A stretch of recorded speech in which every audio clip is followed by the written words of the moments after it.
Paper or plastic, Coke or Pepsi, boxers or briefs, many of us make these deceptively simple split second decisions, hundreds, perhaps even thousands of times throughout our lives. But are these choices really as simple as they seem, and do we actually have any real choices at all? Long ago, my siblings labeled me the goody two shoes of our family, mainly because, even as a teenager, when rebellion is generally expected, if not actually required, my choices in life, from the academic to the professional to the romantic, have for the most part been admittedly tame. Even in the ways in which I choose to spend my free time, I am not a thrill seeker by any stretch of the imagination. One of my few guilty pleasures, however, is my affinity for computer games, although even in this endeavor, I gravitate more toward the serene than the sensational.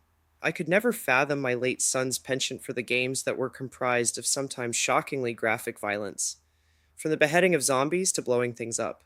I further solidified my goody two shoes image in Aaron's eyes when I got my game on, with amusements such as Shop Mania, Farmville, and Pizza Tycoon. Much to the dismay of my millennial era offspring, he would roll his eyes and ridicule me openly. Mom, why are you always playing the baby games?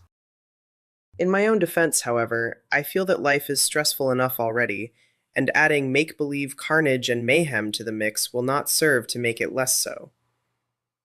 It is perhaps for this reason that my favorite go to pastime, especially in times of trouble, are one or more of the various incarnations of a PC game known as The Sims.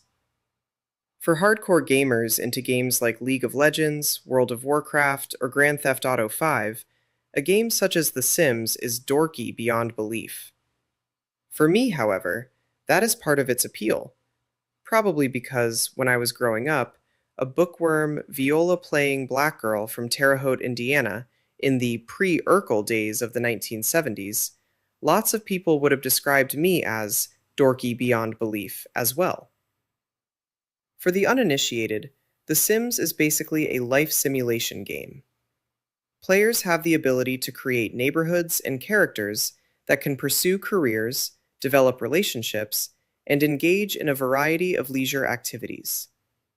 The most interesting feature, at least to me, however, is the free will mode. The game can be adjusted at any point to either allow the character to live independently without intervention, or conversely, to have their every move controlled by the human player. In the spirit of full disclosure, I am somewhat embarrassed to admit that I always disable my character's free will. I justify this, at least in my own mind, by being a benevolent dictator in my virtual worlds. Apparently, there are some gamers who inflict unimaginable cruelty upon their Sims. See writer Christopher Hooton's March 30th, 2015 article in The Independent for examples of what I mean. But aside from the occasional cheating spouse, my Sims are generally happy, healthy, well-educated, and successful in their careers. I like to create characters that start off disadvantaged in some way. Single moms supporting kids on a fast food salary, or families where one of the main breadwinners dies, and then work them back to a place of happiness and prosperity. I realize that to many people this seems like a totally boring way to play the game. So why do I do this? Especially since a surprisingly large number of gamers seem to use The Sims as an outlet for their darker sides. What does my benign, some might even say lackluster, approach to the game say about me? The first version of The Sims was released in February of 2000, and I believe that I purchased my first game at the start of that summer.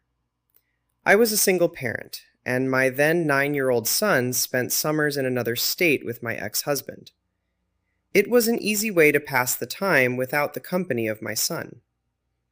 When Aaron returned in the fall, he got a kick out of seeing all the characters I had created while he was away, although he would sometimes surreptitiously turn on my character's free will and laugh uncontrollably when I would log on again and freak out upon finding that half the parents had been fired for not going to work, and many of the children were on the verge of being expelled for skipping school.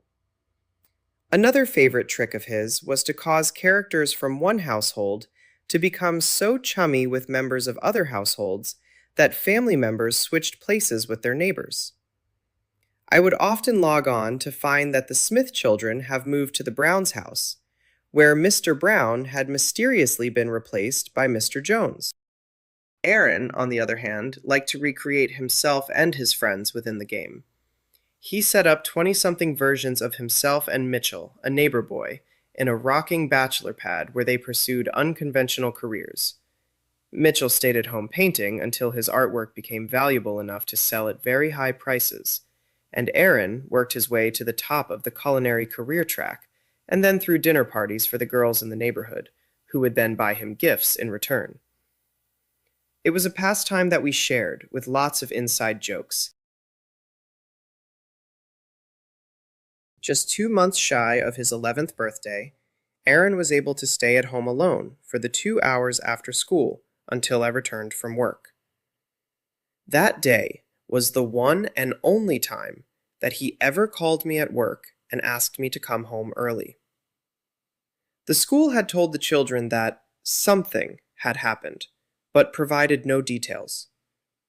As a result, my generally unflappable fifth grader arrived home and clicked on the TV, expecting to see his favorite cartoons, only to be greeted instead by images of crashing planes and burning buildings. For months, it seemed that everyone was in a state of shock. People drew closer, to family and friends, but also even strangers on the street seemed to be treating each other in a kinder, gentler way, exhibiting the solicitous compassion usually extended to the terminally ill or the recently bereaved. America was in mourning. Everyone seemed to be searching for a way to ease the pain. I think it was then that escaping into video games became more than just a way to pass the idle moments unfilled by work, housekeeping, or the demands of single parenthood. The Sims became therapy. In that virtual reality space, things could be the way they were supposed to be. Life could be fair. Hard work and kindness to others could pay off.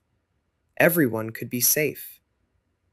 When the Grim Reaper knocked at the door, it was only to take those elderly characters that had lived full lives, retired from successful careers, and spent their final years doing yoga and playing with their grandchildren.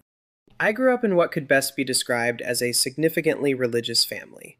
My mother taught Sunday school for over 30 years, and I can remember a number of discussions throughout my religious education about the concept of free will. In recent years, as I take time to re-examine and reevaluate my faith, it remains one of the most problematic aspects of religious doctrine.